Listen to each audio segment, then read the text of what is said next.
everyone, I am Priyanka Wilson and welcome to GS Score series of decoding the UPSC syllabus with macro topic detailing.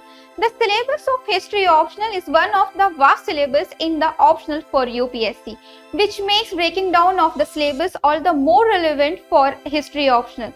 In this video series, Rashid Yasin sir will decode the syllabus of history optional in upcoming videos. In this session, he will be dealing with the ancient history part of the optional syllabus with macro topic detailing and integrating them with previous year questions. So keep watching 3 other videos and stay tuned to our channel for rest of the videos, and if you like this video, so please share, like and subscribe to our channel and press the bell icon for regular updates. Hello everyone, I'm Rashid and I'm here today to discuss the syllabus of ancient India as prescribed in history optional given by the Union Public Service Commission. Ancient India is an important section of history optional. In fact, the first section of history optional that needs to be prepared elaborately and effectively, because history is all about chronology, and if we follow chronology, ancient India comes first in this list. Clear? As far as the syllabus mentioned under ancient India of UPSC mains examination is concerned, the first topic that is mentioned in this exam under this topic is ancient India, is sources. Clear? Within sources, there are subtopics like epigraphy, numismatics, monuments, literary sources, foreign accounts, exploration, excavation. Clear? As far as epigraphy is concerned, epigraphy is all about study of inscriptions. The rulers of ancient India, they conveyed their message to the people by writing on the surfaces of rocks, even on walls, even in caves, and all those written materials are available intact with us even now. And therefore, when we go through those written materials, we have a fair idea what exactly took place at that point of time in ancient India. The most prominent example being the inscriptions that were written during the reign of Ashok, also termed as Ashokan inscriptions or edicts. The royal orders were conveyed by Ashok through his inscriptions, whereby he asked his people to behave properly to maintain social harmony and discipline. Even rulers in eastern India like Kharvel gave his message through Udaygiri to inscriptions which are found near Bhubaneswar in modern Odisha. All these inscriptions, when read properly, gave a fair idea about what exactly were the conditions at that point of time. So epigraphy is an important source. Apart from epigraphy, we have source like numismatics. The term numismatics indicate a study of coins. The rulers of ancient India and even the trade guilds of ancient India issued coins for commercial transactions. These coins were basically metallic currencies whereby metals like copper, silver and gold were used to manufacture coins. The earliest coins were the punch marked coins because symbols were punched on them to authorize for commercial transactions. These coins enable us to understand the economic conditions, the flourishing trade and even internal commercial transactions, which enable us to understand the economic conditions of that period. Therefore, numismatics can be an important source to understand the social economic conditions of ancient India. Apart from numismatics, there were a large number of structures or monuments constructed by rulers of ancient India that enable us to understand their economic prosperity, because without economic resources, large monuments can never be constructed. Clear? In ancient India, we have large number of monuments in Indus Valley civilization, whereby we have find buildings and granaries in cities like Harappa, Mohenjo-daro and even Lothal. Those monuments were constructed with materials that enable us to understand the scientific development and temperament of people at that point of time. Even rock-cut caves which are found in regions of Western India enable us to understand the temperament of the people and even patronage given to religions like Buddhism and Brahmanism in ancient India. Apart from monuments, we have got large corpus of literary sources available with us, in different languages, and these literary sources enable us to understand the social, political and economic conditions of ancient India.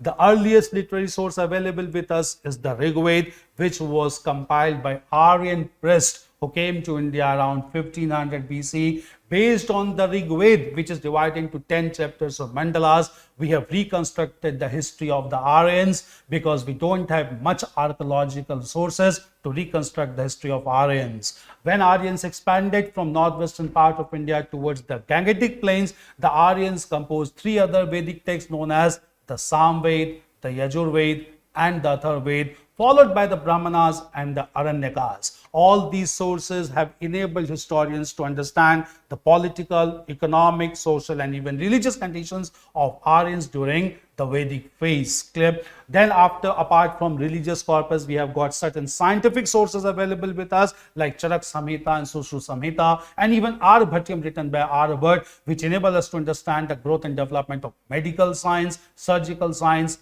astronomy and even mathematics in ancient India. There are some secular sources also, the most prominent being the source written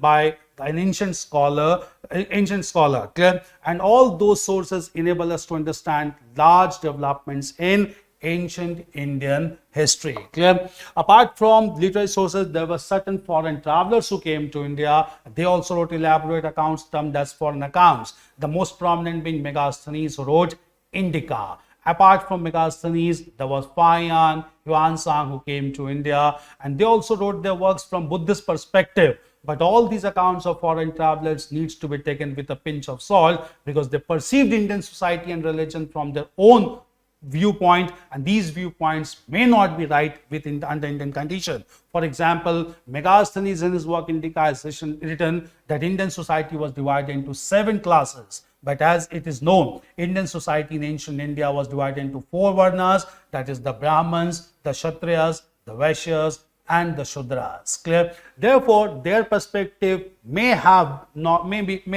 been from their own angle, but it needs to be corroborated with other sources to arrive at valid conclusions. And lastly, we have exploration and excavation marked by carbon dating and stratigraphic analysis. Exploration and excavation is the basic thing which is done by scholars to know about the remains of ancient India, and this technique has largely been applied and even being applied in the northwestern part of India to still identify the major cities of Indus Valley civilization, as it was the first urbanization of our culture. And through exploration and excavation only we have come to know about major cities like Harappa, Mohenjo-daro, Lothal, Kalibangan and Rakhigari. And all these cities has enabled us to understand that what degree of urbanization took place in the extreme northwestern part of India during the 2nd millennium BC. Clear? All these sources are very important because without sources, if we write anything in history, it becomes a mere fiction. And therefore, the main thing that distinguishes fiction and history is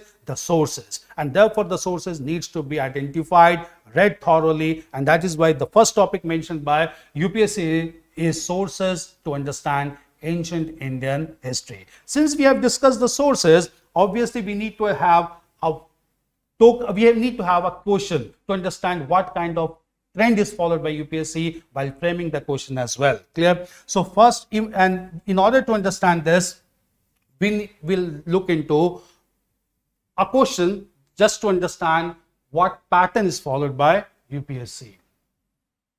See, the question that has been asked in 2014 in UPSC examination is with respect to sources. While using the accounts of foreign writers, historians must distinguish between statements based on hearsay and those grounded in perspective observations. Now, here they are talking about foreign writers. As we had discussed right now, only foreign writers like Megasthenes, Fayan and Yuansang. Now, whatever accounts they have written, it is said in this question, historians must, that is mandatorily, historians must differentiate between statements based on hearsay, what they have mentioned, and those grounded in perspective observations. For example, in Indica, Megasthenes has mentioned that Indian society was divided into 7 classes. But as we have discussed, Indian society was divided into 4 classes. Foreign writers like Fahian has mentioned that Buddhism was in a flourish stage in 4th century AD. But as it is known, Buddhism was in a declining stage during 4th century AD. So it needs to be grounded in right perspective.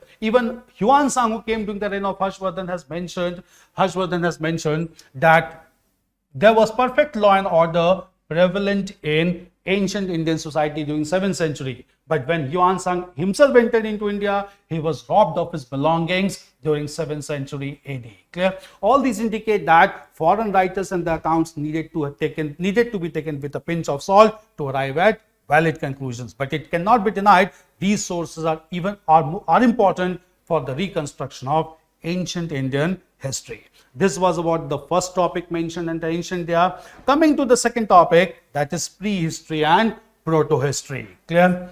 If we look into the second topic, that is prehistory and proto-history, it can be divided into Paleolithic culture, Mesolithic culture, Neolithic culture and Chalcolithic culture. Clear? I'll let you know. Paleo basically means old. Lithic means basically stone. So old stone culture. Meso means middle. Lithic means stone. That is middle stone culture. Neo means new. Lithic means stone. That is new stone culture. Chalco means copper. Lithic means stone. That is stone copper culture.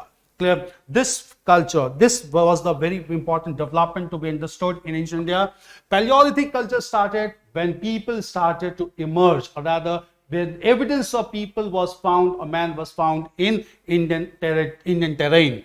And initially Paleolithic people used large stone tools to hunt animals for survival and existence. Then was followed by Mesolithic culture, whereby relatively smaller stone tools began to be used in order to hunt animals when the climate became relatively humid and warm. And then was followed by Neolithic culture in the northwestern part of India and even in Kashmir at places like Burzahom and Gufkaral. And in Neolithic culture, polished stone tools began to be used in order to kill animals for survival. Chalcolithic culture was a pure agriculture society whereby agriculture began to be pursued in different parts of Indian territory. Clear? Now, with regard to this development, we need to understand that what type of questions asked from this topic, which is a small topic under ancient India. Clear?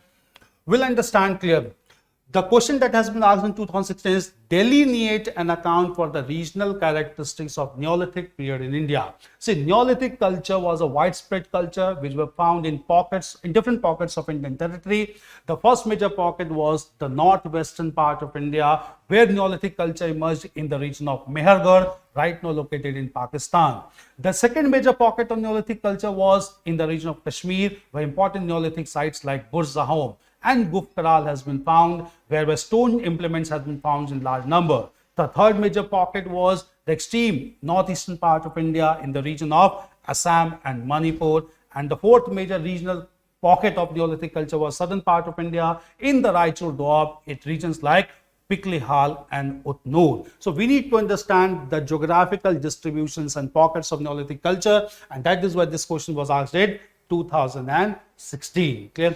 The third topic mentioned in Indus Valley civilization under ancient India is the Indus Valley civilization. Clear? Now we'll look into Indus Valley civilization. What are the major subtopics mentioned under this? Theories related to origin, debate related to date, recent research on the extent, characteristics, theories related to decline, significance and survival. Clear? Now there are different theories related to the origin of Indus Valley civilization, which was the first urban civilization of Indian culture. Clear? But it is largely settled now that the origin of Indus Valley civilization was purely indigenous, because the agricultural communities of the Neolithic culture and Chalcolithic culture, they only gave way to large scale agriculture production in the northwestern part of India that led to the establishment of Indus Valley civilization in the Indus Valley zone. Clear? This civilization is also known as Harappan civilization because the type site, the first major site, the type site of this civilization was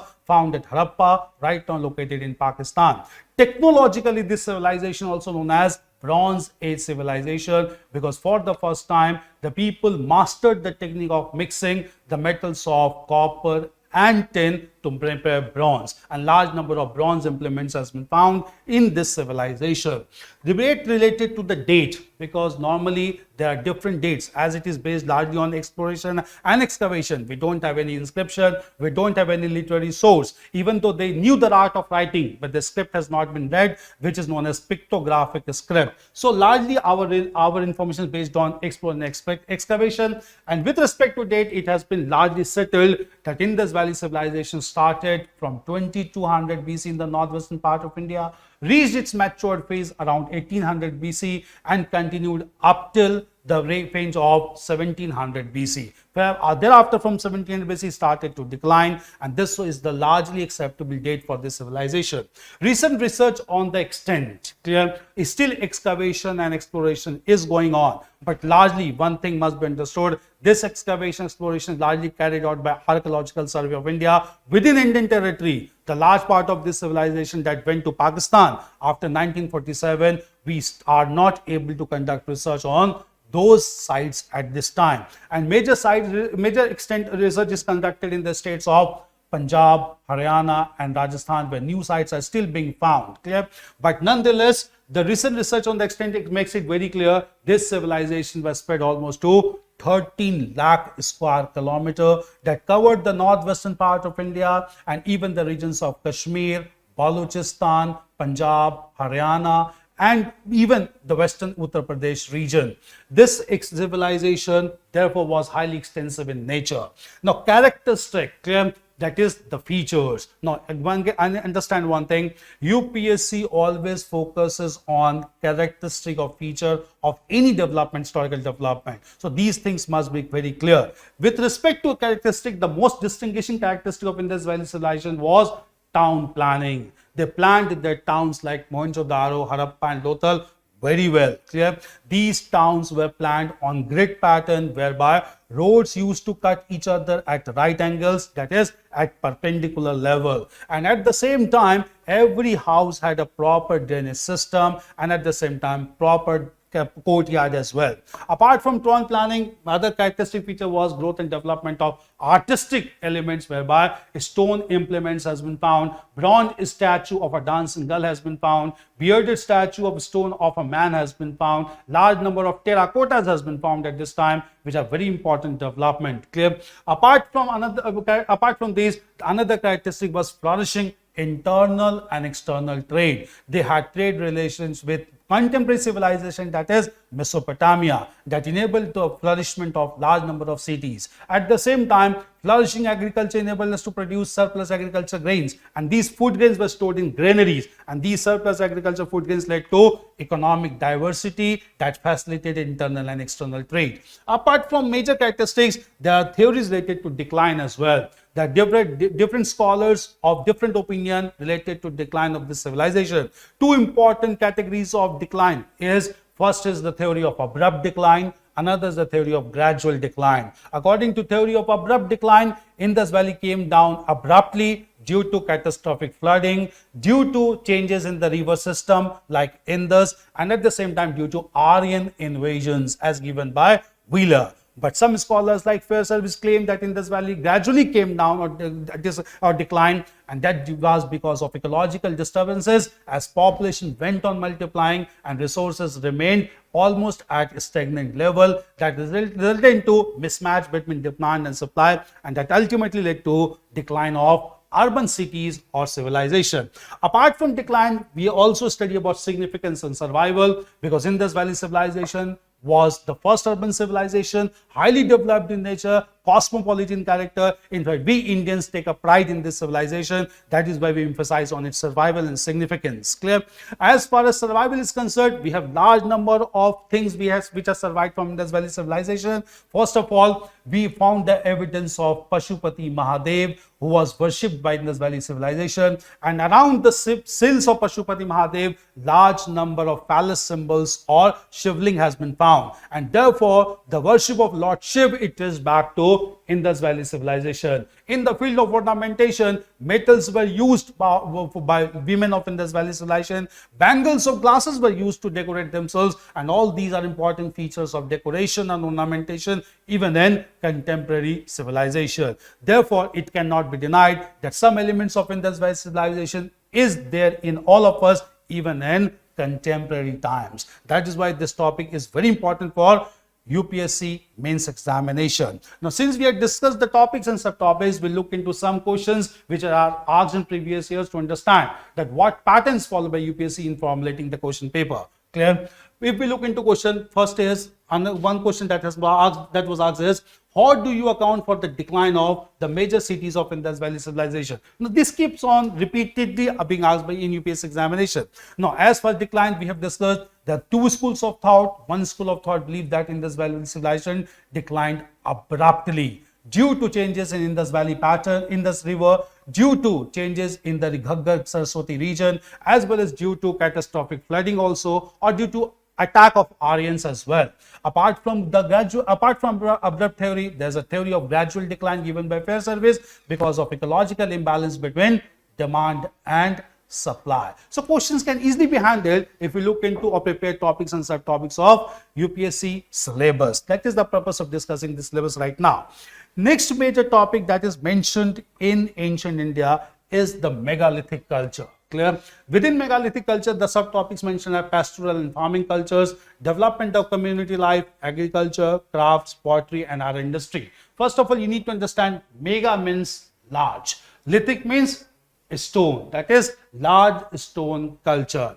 This megalithic culture was largely found in the southern part of India, south of Vindhyas. Why it is known as megalithic culture? Because in the graves where people were buried, large stone boulders were kept on the graves that give a distinguishing feature, and therefore the culture itself came to be known as the megalithic culture. Clear? This culture is important because farming was developed in this region, even though smaller and larger hills are found, but distinguishing feature was iron implements were used by the megalithic people, and with the help of iron they digged the ground, they started agriculture practice that led to farming cultures that made their life settled and sedentary, that led to community life, and with agriculture, surplus agriculture produced, economic diversity took place, and this economic diversity facilitated crafts, pottery, and even other developments as well. And with this crafts, pottery, and other industry, huge amount of development took place, and in fact megalithic culture became a prominent development in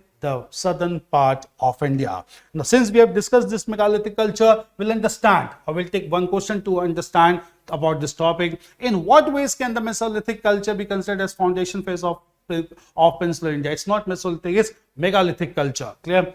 And in this, why it is considered to be foundation phase? Because this was the first phase where settled and community life took place. Sedentary agriculture began to be practiced, and with the sedentary agriculture only, foundation was laid in southern part of India, peninsular part of India, which laid the basis for other cultures like Satwahan culture and other important cultures in course of time. Clear?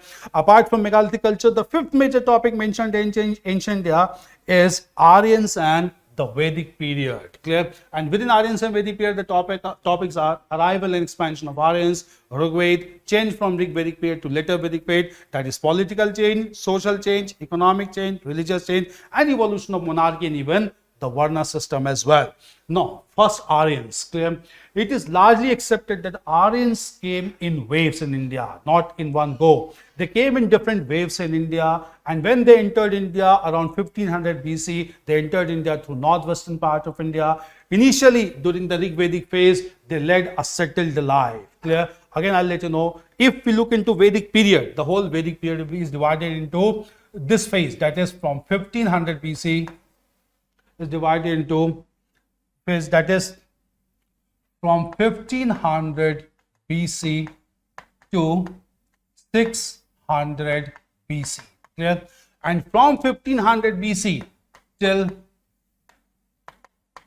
1000 BC, it is known as the early Vedic phase. This early Vedic phase is one phase. Second phase is from 1000 BC to 600 BC, which is known as the later Vedic phase. Now, what is the change basically?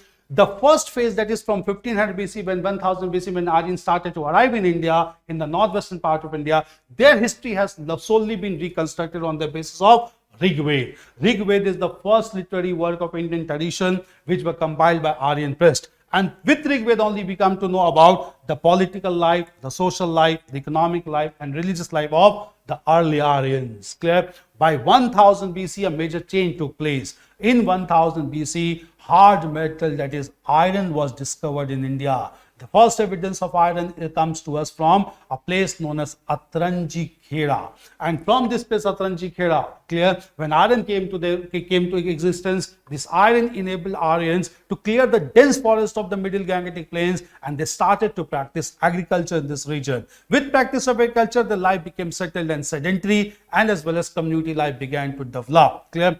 With this only, the later Vedic phase began, and the later Vedic phase has been reconstructed on the basis of three other sources, the sources being the Samved, the Yajurved, and the Atharvaved. So all four Vedic texts enable us to understand the developments during of Aryans and the Vedic period. Now, what were the changes? If we look into political life, clear, initially Aryans in early Vedic phase were nomadic people, but in the later Vedic phase, Aryans began to live a settled life. They began to have a prominent ruler termed as Rajan. Clear? The post of Rajan was there in early Vedic phase also, but he was only a tribal leader. But here, the post of Rajan became hereditary in nature. Clear? At the same time, there were certain political assemblies in early Vedic phase known as Sabha, Samiti and Vidhat. But the character of Sabha, Samiti and Vidhat got radically changed, and it came to be dominated by Brahmins in the later Vedic phase. As far as social change is concerned, the early Vedic phase was marked by the tribal society whereby equality prevailed. Even women enjoyed respectable position in the early Vedic society. But in the later Vedic phase, materialism overshadowed the developments, and in the later Vedic phase, women were not given due respect. Women were prohibited to participate in Vedic sacrifices, and at the same time, in social change, the whole society got divided into four classes. That is the Brahmins, the Vaishyas, the Kshatriyas, the Vaishyas and the Shudras. This resulted into stratigraphy of Indian society, which became a major development of ancient India. In economic life, the life in early Vedic phase was marked by nomadic life or pastoral life, the most important source being cattle. In fact, most of the battles were fought for cattle, and therefore the search for cattle became important thing. But in later Vedic phase, when life became settled and sedentary, not cattle or cow, but land or Janpad became important, and battles began to fight for land at this point of time. The most important battle being Mahabharata fought at this point of time in order to acquire more and more land. And finally, religious change. In the early Vedic phase, the religion was marked by materialism, as people worshipped gods basically for material wealth. In later Vedic phase also there was a continuity. People worshipped God for material wealth like cattle, land and sun. So there were some elements of change and some elements of continuity from early Vedic phase to the later Vedic phase. The early Vedic phase from 1500 BC to 1000 BC. The later Vedic phase with discovery of iron from 1000 BC to 600 BC. Clear?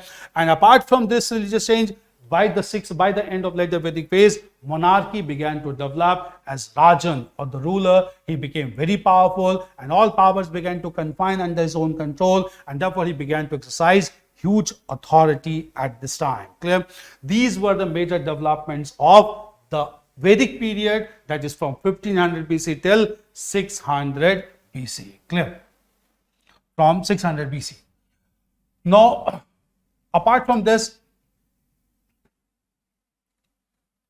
we'll look into the question that has been asked from Vedic period or from the Aryans. Give a brief account of the social and economic conditions of the later Vedic Aryans. Brief account of the social and economic conditions of the later Vedic Aryans. What role did iron play in changing their political and economic life? So we discussed about social and economic condition of later Vedic Aryans. Social condition means society got divided into four classes, that is Brahmins, Kshatriyas, Vaishyas and Shudras. Social condition of women started to deteriorate because of materialism, and the economic condition was life became settled and sedentary, and at the same time land or territory became the most important economic asset during the later Vedic Aryans. Clear?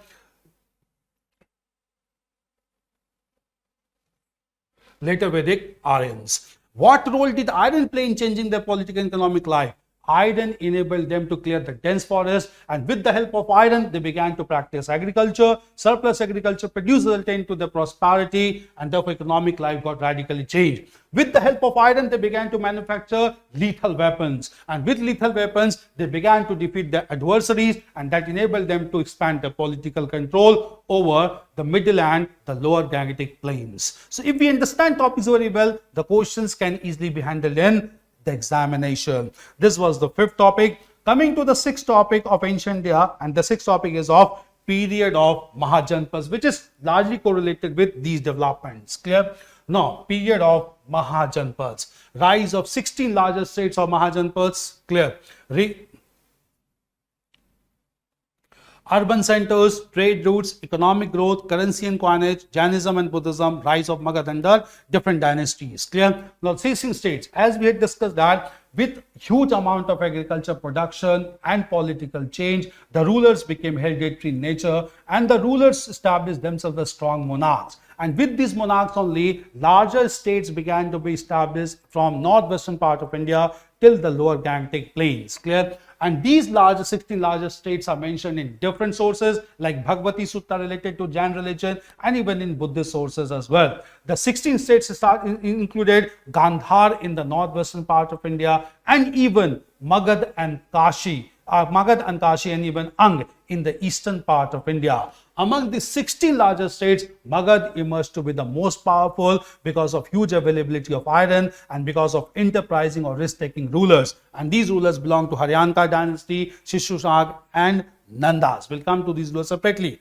Just because of surplus agriculture produced, urban centers also began to develop, and these urban centers were established in lower and Gangetic plains. And therefore, it is termed in history as the second urbanization, the first urbanization being the Indus Valley urbanization. Apart from urban centers, trade routes began to develop because of internal trade. Large amount of trade from northwestern part of India till the southern part, till the extreme eastern part of India began to practice, and trade routes began to develop. All these enabled economic growth, and with this economic growth and for commercial transaction, currency began to be circulated for the first time. The first currency being the punch mark coins, because symbols were punched for authoritating the coins. And at the same time, all because of all these developments and all cosmopolitan culture, two important religious leaders emerged in India at that time, who promoted or propagated their beliefs that resulted into establishment of two heterodox or unorthodox religions in India, known as Jainism and Buddhism.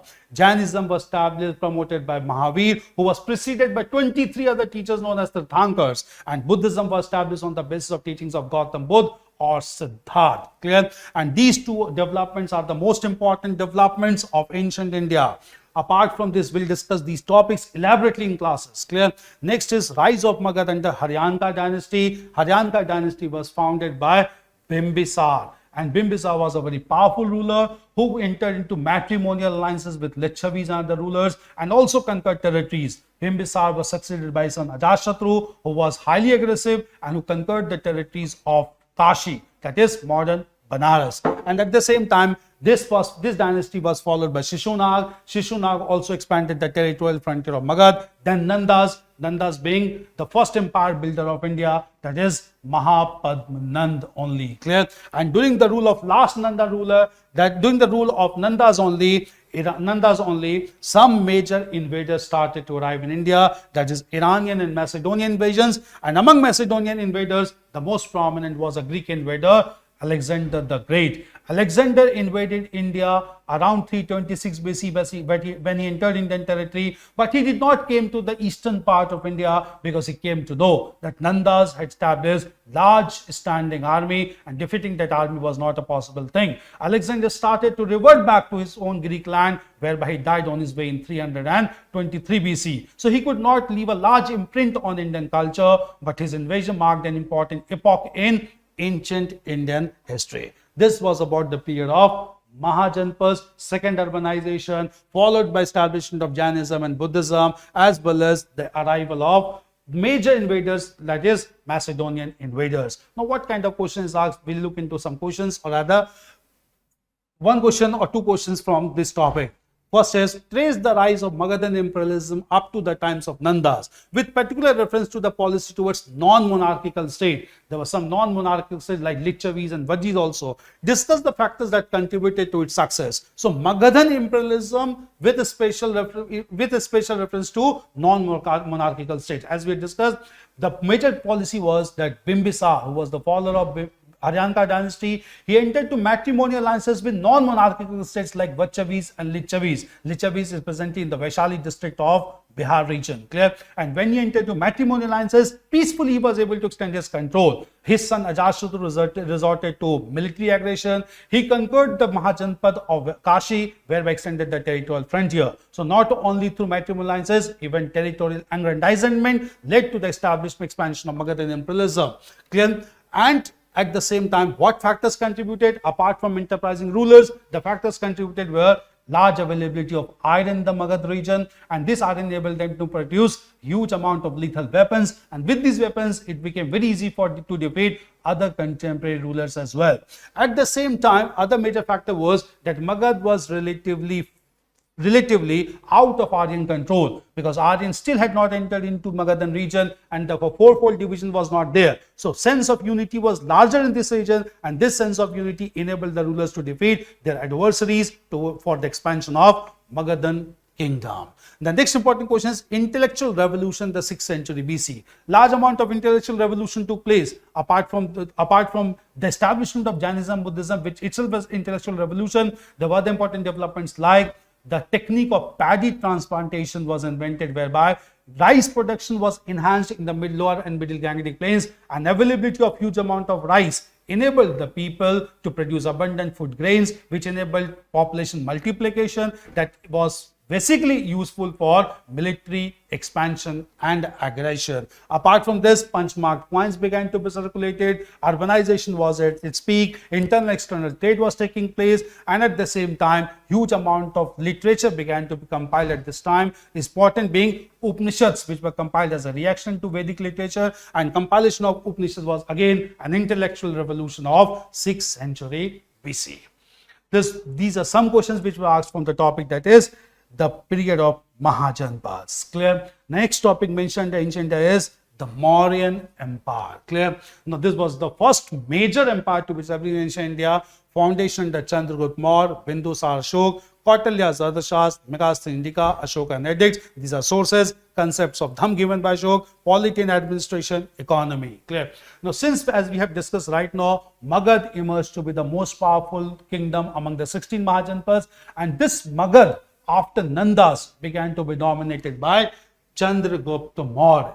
Chandragupta Maurya defeated the last Nanda ruler, that is Dhananand, with the support of an important Brahmin, that is Kautilya, also known as Chanakya, who wrote an important work on statecraft, that is Arthashastra. Clear? After defeating Dhananand, Chandragupta Maurya established his kingdom, and Chandragupta Maurya even defeated his contemporary Giri ruler Seleucus Nicator, whereby expanded his control over the extreme northwestern part of India. Chandragupta Maurya was succeeded by his son Bindusar, who extended his control towards southern part of India. Bindusar was succeeded by his son, that is Ashok, who is considered to be the greatest ruler of ancient India.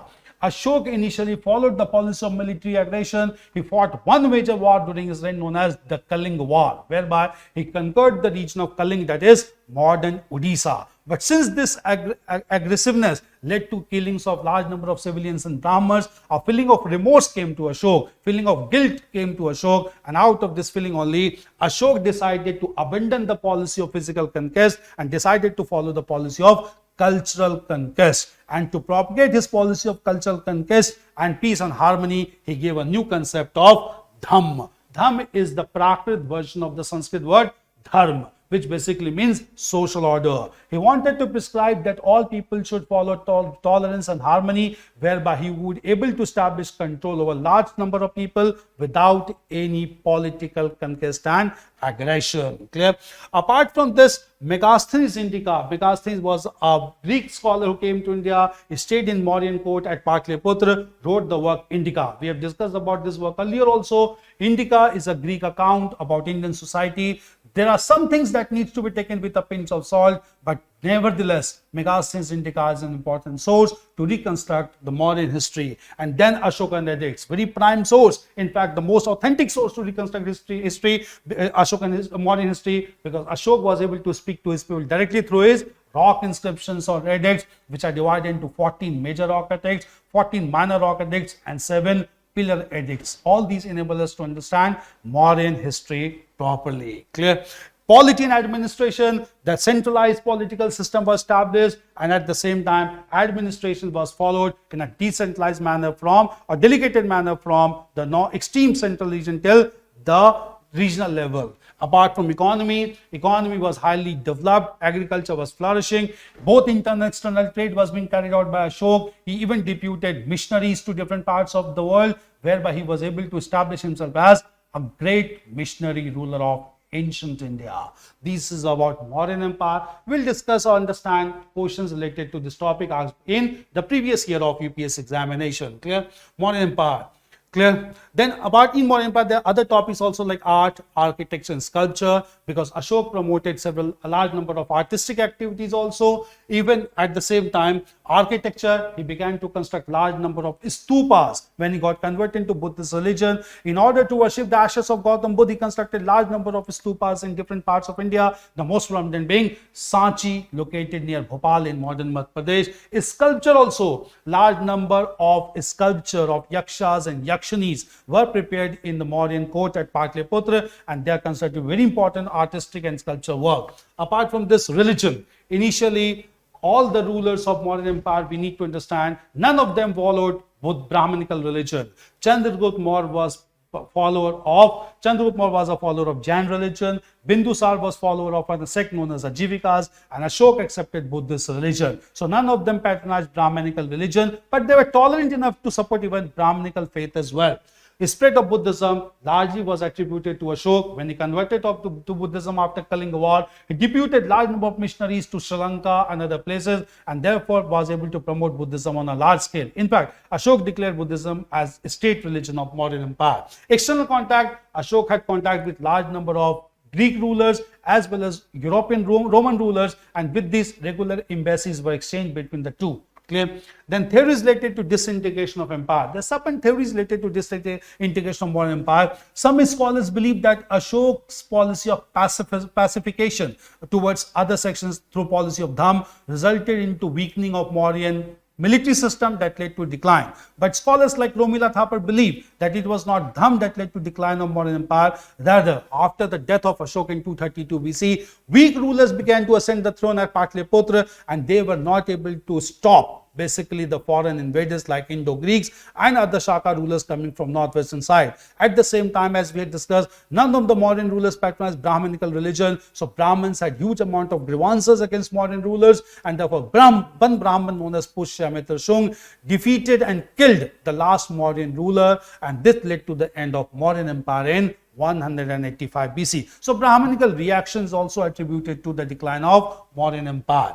Then after the decline of modern empire, two indigenous dynasties were established in India, that is Shungas in eastern India and Kanwas in central India. Shungas patronized Brahmanical faith, which was established by Pushyamitra Shung, and they even persecuted Buddhists. And Kanwas also patronized the Brahmanical faith, and they also have said to be persecuted large number of Buddhists. But at the same time, Buddhist monuments like stupas were renovated and maintained properly by both Shungas and Kanwas in Indian territory. These were topics, subtopics in the modern empire.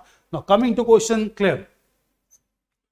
Critically examine the sources for the study of modern dynasty. How are they useful in understanding modern administration? Now sources, as we discussed, first is literary sources, that is Arthashastra of Kautilya, then Indica of Megasthenes, and at the same time we have sources like Mudra Rakshas written by Vishakha Dutt that mentions about the defeat of Dhananand by Chandragupta Maurya at the support of the Kautilya or Chanakya. Clear? How are they useful in understanding the modern other sources? Apart from literary sources, we have Ashokan edicts or inscriptions, which are the most reliable source to understand Indian modern history. Therefore, these sources also needs to be corroborated with literary sources. Clear?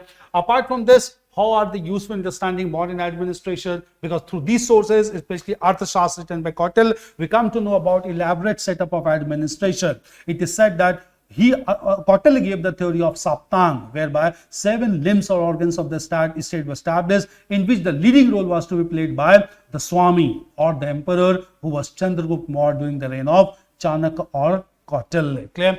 Administration is largely mentioned by Megasthenes also in Indica, and he said that there were several committees to look after urban administration at Patliputra, but these committees are not mentioned in the Arthashastra of Kautilya. Therefore, this thing needs to be taken with a pinch of salt to arrive at valid conclusion. So these sources are to be considered for Mauryan dynasty. Contents of Ashoka's Dham and reasons for Ashoka's keenness to propagate Dham. Now, contents of Ashoka's Dham. Dham, as we had discussed, is the Prakrit version of the word Dharma or social order. Ashok through Dham. Why he used the word Prakrit word? Because Ashok wanted to convey his message in the local language, that is Prakrit, which could easily be understood by the people rather than Sanskrit, and therefore used the Prakrit version Dham rather than Dharm. And through Dham, he wanted to maintain social harmony and peace among divergent sections of Indian society, so that he could sustain his rule peacefully for a longer period of time as a follower of Buddhist religion. Clear? Why he was so keen to propagate Dham? The reason is that after Kalinga war, he was filled with a feeling of guilt or remorse. He wanted to abandon the policy of physical conquest, and therefore he wanted to maintain social harmony and peace through the policy of Dham. One scholar even believed that Ashoka was keen to promote Dham because after Kalinga war, no major territory was left to be conquered by Ashoka. So rather, a need was to consolidate the political gain of his predecessors, that is Chandragupta Maurya and Bindusar, and in order to consolidate his political control, he decided rather to go for liberal policy, that is Dham. These are the reasons for Ashok's keenness to propagate Dham in ancient India, which makes him a great ruler of ancient India. This was about Mauryan Empire. That is topic number 7. Topic number 8 mentioned the Indians under ancient India is post-Mauryan period. We look into post-Mauryan period, where a large number of invaders from northwestern part of Central Asia came to India through northwestern region. There were Indo-Greeks, Shakas, Kushans, Veteran Kshatrapas, and external contacts. Clear? Now, in this phase, we need to understand what were the basic development in our economy, then religion, as well as art and architecture. Indo-Greeks were the first to arrive in India after the decline of Mauryan Empire, and among the Indo-Greeks, the most prominent ruler was Menander. Clear? The most prominent ruler was Menander. Clear? Menander, he also known as Milind. Menander, when he came to India, he came into contact with the Buddhist scholar, that is Acing. And under the influence of Acing, Menander accepted Buddhist faith. Clear? So he got converted into Buddhist faith in India. Clear? The conversation between Menander and Acing is written in a book which is known as Milind Panho. Clear? After Indo-Greeks, the next major ruler were the Shakas. Clear? And the most important ruler among Shakas who came to India was Rudra Daman. He came to India and at the same time promoted large number of important uncivil engineering works. He constructed a lake on Sudarshan Lake in Gujarat as well. Clear? Apart from Rudra Daman, Kushans came to India. The most prominent among Kushan ruler was Kanishk. Very important ruler of ancient India. Kanishk came to India as Kushan ruler.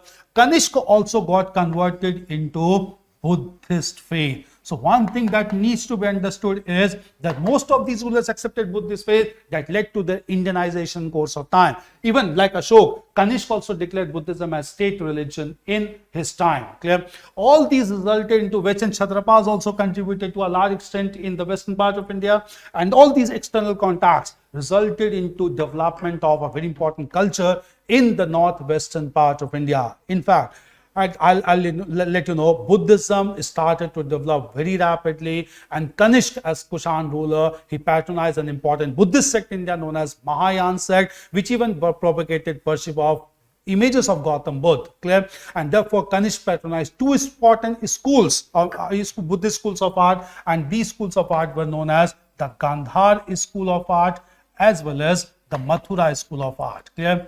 These were largely influenced by Buddhist religion, as images of Gautam Buddha began to be made and worshipped at this time. Clear?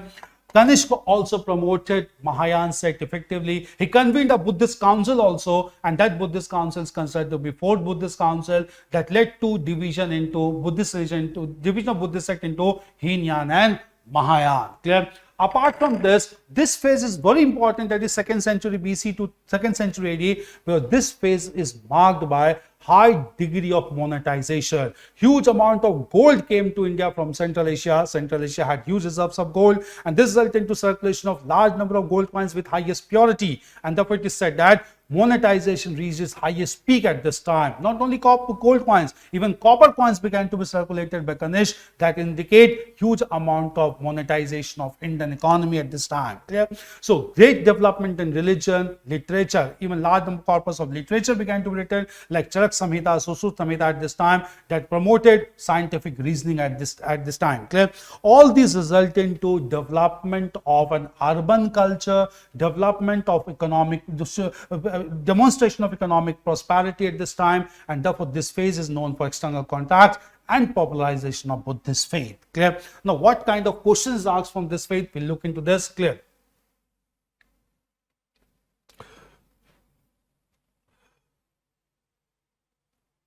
Post-urbanization, economy, coinage, we have discussed right now. Religious development, especially Mahayana sect, art and architecture, Gandhar School of Art, Mathura School of growth of literature and science. Clear? As we discussed, that large corpus of literature and scientific development marked by Susut Samhita and Charak Samhita took place. Now, what kind of questions asked from this topic? Clear? We have taken few questions from this topic. Brief out the salient features of the religious developments in post-modern period. How was contemporary art influenced by it? Now, salient features of religious development. Salient feature means at this point of time, Buddhism began to develop rapidly, and in Buddhism also Mahayana sect started to develop very fast under the patronage of Kanishka at this time. Clear? Moreover, Brahmanism continued to exist at this time, but Brahmanism was not given patronage by any major rulers who came from Central Asia. Clear? How was contemporary art influenced by it? We had discussed that Kanishk patronized several art at this time, the most important being the Gandhar School of Art, which was a hybrid school marked by Indian and Greek sculptors, Mathura School of Art, which was purely indigenous, developed in the Gangetic Plains. Clear? Even Amravati School of Art developed, Nagarjuna School of Art developed, which were largely influenced by Buddhist faith at this time. Clear? The period of Indian history from 3rd century BC to 5th century BC was a period of innovation and interaction. How will you react? Obviously, it was marked by huge amount of innovation and interaction. Innovation because from 3rd century BC, it was first for evidence of a large empire, that is, Mauryan Empire came into existence under the rule of Chandragupta Maurya, Bindusar and Ashok. At the same time, innovation was in the field of centralized administrative system, as mentioned in the Arthashastras. Innovation was continuous Greek contact, which was maintained by Mauryan emperors. And innovation was that after this, with the decline of Mauryan Empire, large amount of innovation was done in the form of artistic development, like the Mathura School of Art, the Gandhar School of Art. Huge innovation was done in the field of monetization, as pure gold coins and copper coins began to be circulated at this point of time. Interaction, the most important interaction, not only with Greek rulers during the reign of Mauryan empires, but huge amount of interaction with Central Asian rulers like the Indo-Greeks, the Shakas, the Parthians, who came to this time, and they got Indianized in course of time, that led to continuous interaction between India and Central Asia. Clear? The development of art and architecture during the Shunga period belies the belief that they were anti-Buddhist. As we have discussed that the founder of Shunga dynasty was Pushyamitra Shung, who killed the last Mauryan ruler Brihadatta and established Shunga dynasty. But since even though he was a Brahmanical follower, but he did not act against Buddhist religion. Some Buddhist scholars were persecuted, as is mentioned in Sri Lankan chronicles like Deepavamsh and Mahavamsh. But at the same time, archaeological evidence mentions another story, that during the Shunga period, several stupas at Bharod in Madhya Pradesh and Sanchi in Madhya Pradesh were renovated and maintained properly under the patronage of the Shungas. Therefore, it cannot be said the Shungas were anti-Buddhist. Rather, it belies the belief that they were anti-Buddhist. Rather, they were tolerant enough to support Buddhist monuments, that is, stupas and other artistic developments. This is about topic number 8. Now, coming to topic number 9, that is early state and society in Eastern India, Deccan and South India. Clear? Now, in early state and society in Eastern India, Deccan and South India. In Eastern India, we had Kharwel ruling in the region of modern Odisha. In the region of Deccan, very prominent dynasty Satvahans came into existence after Mauryans. And in the South Indian, Tamil states came into existence. Clear? Tamil states, that is Pandyas at this time, but apart from Pandyas, there were Cholas and Cheras also. The history has been mentioned in the Sangam literature compiled in 3 Sangam assemblies held at Madurai. Clear? Now, first of all, I'll let you know, clear, that Kharve was a ruler in the region of modern Odisha. Kharve's history is properly established because he wrote all of his achievements from in chronological order in the Udaygiri and Khandgiri caves, which are located near Bhubaneswar. He was a very prominent and tolerant ruler who even promoted trade with Southeast Asia through the region of Bay of Bengal. Satvahans were established in the region of Deccan. They are also termed in Puranas as Andhras. Clear? Satvahans were very prominent warriors. The most important ruler among Satvahans being Gautami Putra Shatkarni. They had a long battle with the Shakas of Western India, and Gautami Putra Shatkarni was able to defeat Shaka ruler. Gautami Putra Shatkarni, as the name itself suggests, he was the son of Gautami. That indicate that women were given due respects in Satavahan society. Satavahans gave patronage to important artistic developments like Amravati and Nagarjuna school. At the same time, Satavahans were very tolerant in nature. Even though they supported Brahminical religion, but they adopted Prakrit as their official language rather than Sanskrit. Satavahans even contributed to economy, as they were the only rulers of Indian history who circulated lead coins in India. Clear? At the same time, when we come to Tamil states, clear, I'll let you know one important thing, that as far as Tamil states concerned, if we look into the extreme southern part of India, clear, 3 important dynasties were established in the extreme southern part of India, and these dynasties were, the first of all, the Pandyas. Clear? There were Pandyas, then there were Cholas, and finally the Cheras, that is modern Kerala Putras. Their history in the extreme southern part of India has been reconstructed on the basis of Sangam literature. Sangam literature was compiled in 3 Sangam assemblies, which was held in the capital of Pandyan territory, the capital being the city of Madurai. And in the city of Madurai, 3 Sangam assemblies were held that led to compilation of large corpus of literature known as Sangam literature in Tamil language. And through Sangam literature only we come to know that these 3 kingdoms had a flourishing trade relationship with the Roman world. And with this Roman world only, they imported and exported valuable items. They exported basically the precious and semi-precious metals. They were found in the seabed region, and they earned huge amount of wealth. This led to huge amount of economic prosperity in these regions that led to convening of 3 Sangam assemblies. Apart from this, they followed a very efficient administrative system that maintained law and order, and with this law and order, Indo-Roman trade became highly flourishing and developed. Clear? Economy was largely marked by rice production in this region, but more importantly through external trade with the Roman world. This was a very important development in ancient Indian history. Now, since we had discussed about these centers, we'll discuss about the question that has been asked from this topic. Clear? If we look into the question from this topic, land grants, coinage, trade guilds, urban centers, Buddhist centers, art like Amravati, Nagarjuna, Buddhist centers like the major centers like Amravati at this time, trade guilds, groups were formed to trade. Coinage at this time, we had discussed, Satavahans circulated the lead coins, and land grants, because Satavahans were the first rulers of Indian history who started land grants in favor of Brahmins in India. Clear? Do understand, land grants is an important phenomena, because with these land grants only in course of time, delegation of authority took place that ultimately culminated into Samanta system or feudalism in early medieval India. Clear? Now, coming to the question, how was overseas trade organized in South India up to 300 AD? Discuss this with a special reference to Roman trade and point out its impact on Indian economy. Now, trade was organized through the major mechanism, that is sea route, and this sea route was from extreme southern part of India till the Roman Empire till 300 AD. Clear? And Roman trade, point out its impact on Indian economy, it resulted into huge accumulation of wealth. In fact, there was a writer, Pliny, who complained that huge amount of wealth is being drained from Roman world to India, and India has become sink of the Roman coins and bullions. That indicate balance of trade was in favor of India at this time, in favor of Pandyas, Cheras and Cholas. But due to the mutual conflict, all the 3 dynasties collapsed in course of time by 300 AD, and Roman trade also came to an end. Clear? The discovery of monsoons by Hippalas gave a new direction to the Indo-Roman trade during Satavahan period.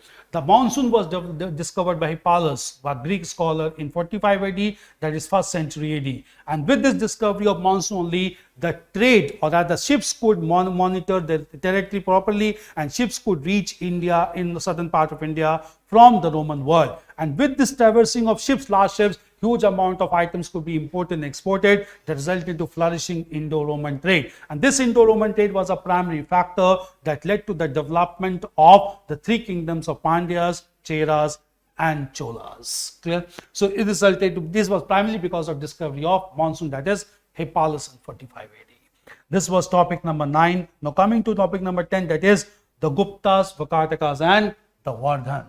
Clear? Now, Guptas, Vakartakas, and Vardhans. Polity and administration, economic condition, currency and coinage, land grants, decline of urban centers, and feudalism. Very important. Clear?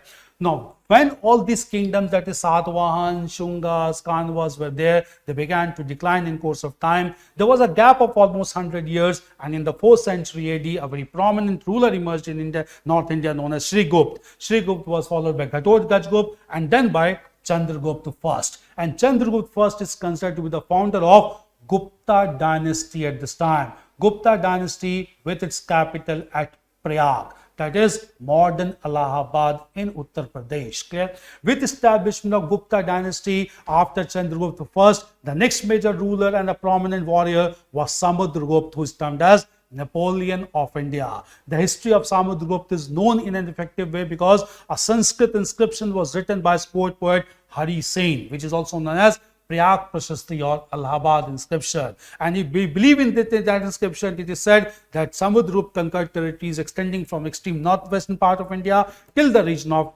Deccan. And just because of this only, Samudragupta is considered to be Napoleon of India. After Samudragupta, there were rulers like Chandragupta II, Skandagupta, and so on. And Gupta established their control over extreme northern part of India.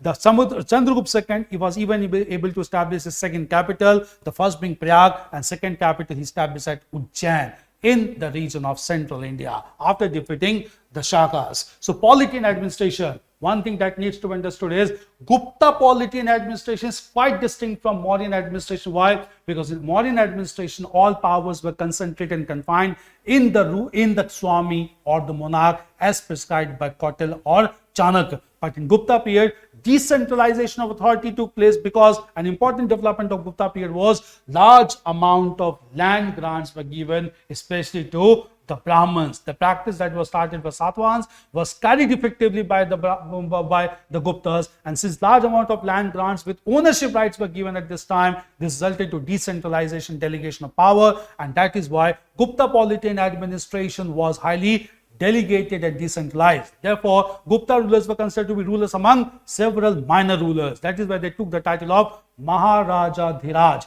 just to indicate that they were Maharaj over several Rajas at this time. This was not the case with Mauryans, who followed a very centralized bureaucratic system. Clear? Economic condition. Clear? In the field of economy, the Gupta period was witnessed by decline in long distance trade, as was followed by the Kushans and other rulers. Clear? Long distance trade developed, but internal trade was flourishing in nature. Why long distance trade declined? Because Guptas followed an inward looking approach and therefore considered to be quite orthodox, as they followed Brahminical faith rather than the liberal religion, that is Buddhism at this time. Clear?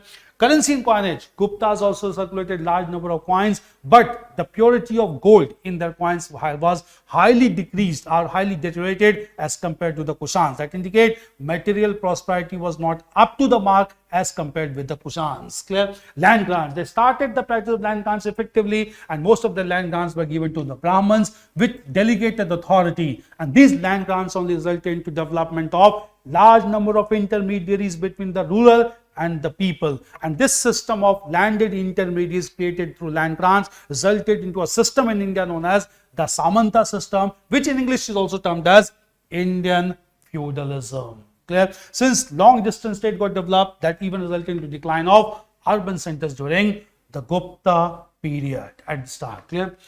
Apart from this, caste system. Clear? During Gupta period, large number of people began to be identified by the profession that resulted into development and proliferation of caste at this time. The most important development being that untouchables were reported during Gupta period, like Chandalas.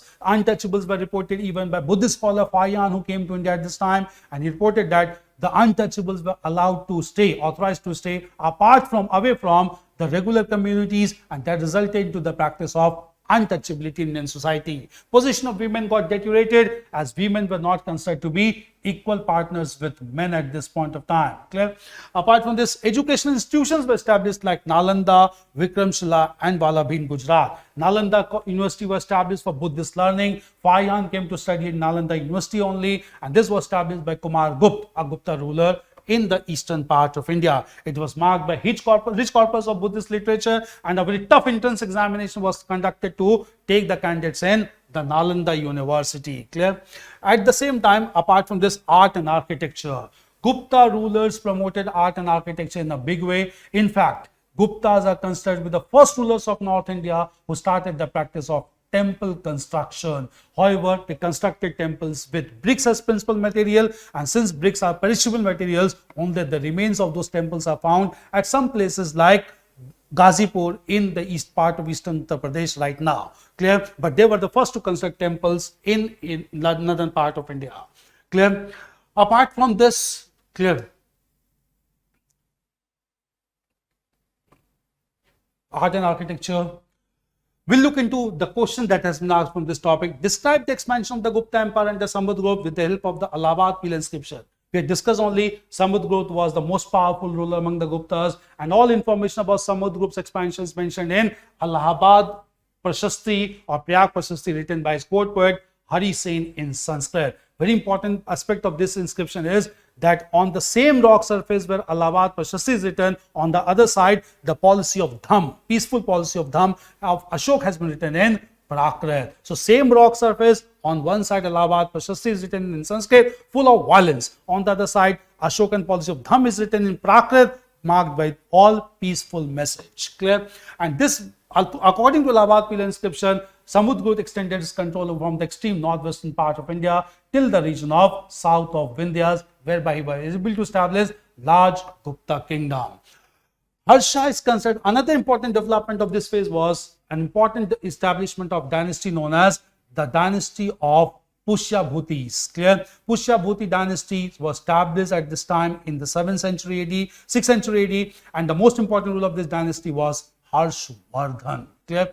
Harshvardhan ruled in the beginning of the 7th century AD from 606 AD till 647 AD. Harshvardhan initially was follower of Shaiva religion, that is, he was follower of Shiv. But in course of time, under the influence of a Buddhist scholar Yuan Sang, who came from Central East China, he got accepted Buddhist faith. And since he accepted Buddhist faith, Harshvardhan became a big follower of Buddhist religion, propagated Buddhist religion. He convened councils also at different places to promote Buddhist faith in India. Harshvardhan was considered to be a very prominent warrior who extended his control over the extreme northern part of India with its capital at Kannauj. Clear? However, Harshvardhan could not defeat a ruler of South India, that is Pulakeshin II, who defeated Harshvardhan on the banks of the river Narmada. Clear?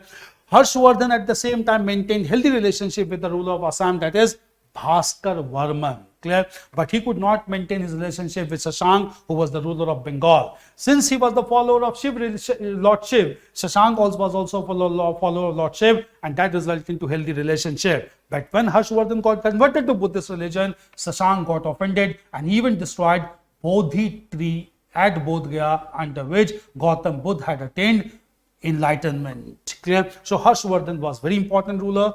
Origin and meaning of Samanta system we had discussed. That origin means basically it originated with Satvahans, reached its culminating point under Gupta period, who started land grants with delegated authority in the favor of Brahmins. Clear? And meaning means that Samanta system is basically a feudal system whereby the landed intermediaries get created between the ultimate owner and the common masses. And this landed intermediaries with huge amount of authority starts the exploitation of peasantry class, and that results into huge amount of problems at the lower level of the society. These were major questions asked from the topic of Guptas and the Vardhans. The next topic of ancient is regional states during the Gupta era. Clear? Now, regional rulers included Kadambas, Pallavas, Chalukyas, and other important. Among these, the most important were the Pallavas and the Chalukyas. Pallavas, Chalukyas ruled in the southern part of India in the region of Deccan. They fought against each other in order to gain mastery over the region of Krishna, Tungabhadra, Dwab region. Dwab region is always a region which is highly fertile in nature. Because these regions located between two water bodies. Do means two, Ab is a Persian word which means water. So Dwab is a region that is located between two water bodies which is always fertile, and just because it was fertile between Krishna and Tungabhadra, the rulers of Pallavas and Chalukyas fought against each other to gain mastery, and just because of this mutual conflict, both Pallavas and Chalukyas exhausted their energy, but they contributed significantly towards polity and administration and even towards temple construction in the southern part of India. Clear? At the same time, during this period only, Vaishnavism and Shaivism began to develop in southern part of India. Vaishnavism indicated worship of Lord Vishnu and Shaivism indicated worship of Lord Shiv. Group of saints began to propagate the worship of Lord Vishnu and Shiv. Nainars were considered to be worshippers of Lord Shiv and Alvars were considered to be worshippers of Lord Vishnu. That resulted into Vaishnavism and Shaivism. Tamil Bhakti movement also started at this time. The most important promoter of Tamil Bhakti movement being scholars like Shankaracharya. His early life is obscure, but it is believed that he belonged to Malabar, and Shankaracharya gave the philosophy of Advaitavad. Clear? Advaitavad was advocated by Shankaracharya. Clear? It is considered to be a very important philosophy, Advaitavad, whereby he believed that there is no difference between the creator and the created being. Both are one and the same thing. This Advaitavad was advocated by Shankaracharya, and to realize that creator and the created ones are one and the same thing, he advocated the path of knowledge, which is also known as Gyan Marg. Clear? And therefore Shankaracharya advocated the Anta of Vedas, that is Vedanta. Clear? By this time, temples began to be constructed in large numbers, and large number of temples were constructed by Pallavas and Chalukyas. Chalukya ruler, who was Pulakeshin II, he constructed large number of temples at this time, large number of temples in the regions of Ayodhya. Ayodhya was a major city under Pallavas with the capital at Vatapi or Badami. And Pallavas also constructed large number of temples. The most important temples were constructed in the capital city of Kanchipuram. The most important being the Kailashnath temple for the worship of Lord Kailash. Clear? These were major developments in the regional stage during the Gupta period. Clear?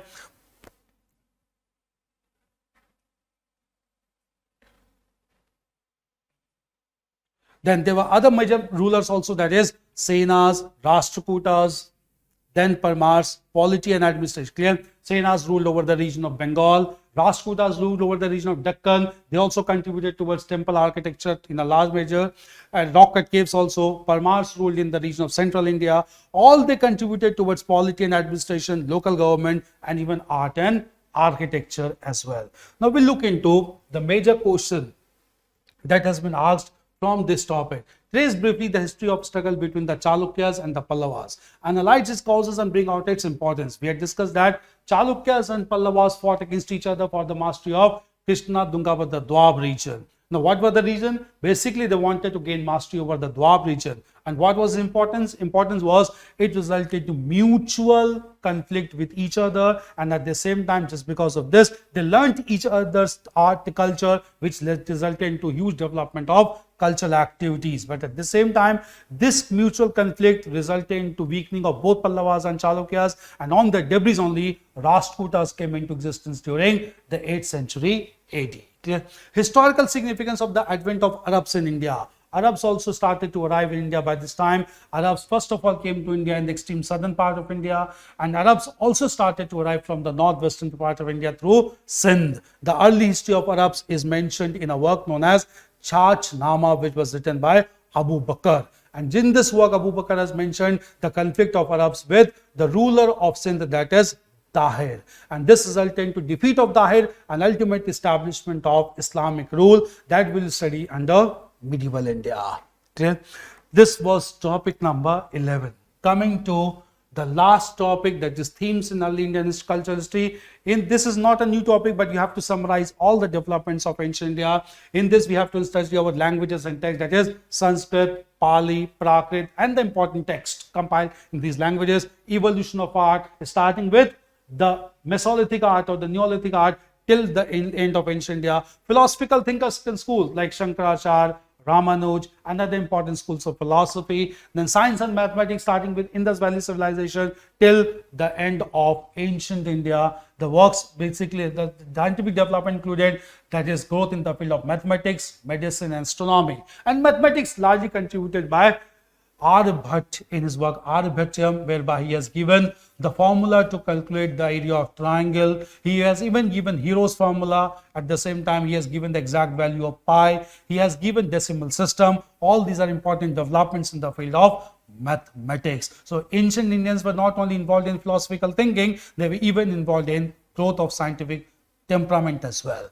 Now, question asked from this last topic of ancient is, how far is it correct to say that Indians of the ancient period indulged only in metaphysical things, not in the development of pure science? Yeah, Indians were involved in metaphysical things like philosophical thinkings, spiritualism, which is indicated in Upanishadic thought and other religious texts. But at the same time, they were also involved in pure science, as we have discussed right now. Charak Samhita, Sushrut Samhita, Aryabhatyam, all these works indicate that scientific growth and development were taking place along with the development in metaphysical thinking. So it cannot be true that ancient Indians were involved only in metaphysical things. They were also concerned with development of pure sciences, including mathematics, astronomy, and medical science.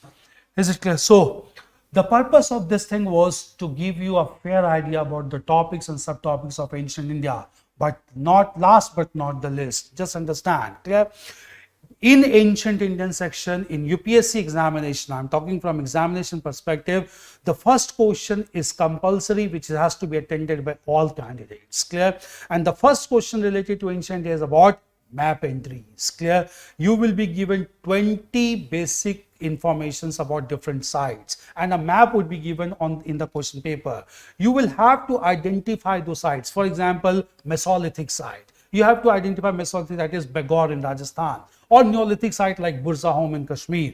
And you have to identify that site and you have to write short notes on that site. Clear? This is a compulsory question. 20 sites are asked, that is one site of 2.5 marks. Clear? Which is highly scoring in nature. Clear? Now, best part with this question is that I myself has authored a book, that is Map Entries for History Optional. It is published by GK Publication. The link would be given to you in the video. Go through that work. This is the only work available for map entries which I have authored myself. Clear? Look into those sites. All the sites has been categorized properly, starting with Paleolithic phase till temple sites and modern education and educational institutions as well. Previous salt papers has also been given in that work. Refer to that work. That will allow you or enable you to prepare even map entries as well. So you will get a holistic coverage of history optional with me and at the platform of GS Score. Thank you. Thank you so much.